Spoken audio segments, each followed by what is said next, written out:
versatile. You know, we got a bunch of guys that can play a bunch of different positions. You know, I think we're a fast D-line. I think we run to the ball well. I think we can play with a lot of effort. Kendal, how different is Khalil McKenzie at 306 compared to when he first got here? Well, he was already, you know, ginormous. Y'all can see that. But he's dedicated his body a lot this offseason, and we really appreciate that. You know, I love Khalil. I love everything he brings to the table.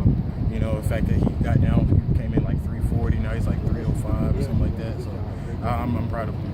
Last year, you and Danny O'Brien were together a lot, while Khalil and Tuttle were together a lot. Why are you and O'Brien such a good duo?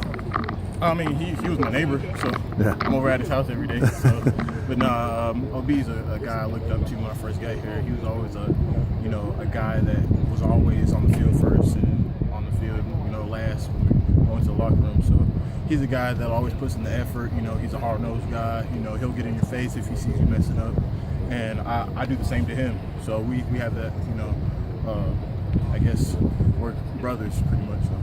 Kendal, now that y'all can see, you know, Shai getting closer and closer to being healthy, how much are you encouraging him as he's out there, you know, getting some stuff out? Yeah, you know, I'm glad Shai's back. You know, he looks great. You know, I don't think any of us had any expectations because we know how his injury was, but he looks great. You know, he's running very well. And I'm just ready for him to get back. How much have y'all had to kind of keep his spirits up last year? Obviously, everyone knows that was a nasty injury, a tough play. It looks like he's kind of kept a good attitude about it. How much have y'all had to do with that? Yeah, if anybody knows Shai, you know, he's a goofy guy. You know, he's always wanting to laugh and stuff like that. So we didn't really have to say much because we know he knew he was going to be back and healthy, ready to play for us. Kendal, what's a realistic defensive line rotation with all the bodies and the talent you guys seem to have this year? How many guys can we expect to be in a D-line rotation in a game? If guys are, you know, coming to practice every day, you know, putting in the work, you know, putting the work in the film room as well, we expect everybody to play. You know, Strip's not a guy to play, you know, certain guys. You know, if you're putting in the work on the field, you're going to play.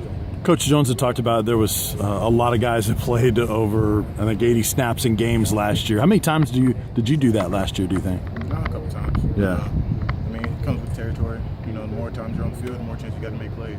Just day in and day out, Kendal, I apologize for probably asking. How much more competitive is it for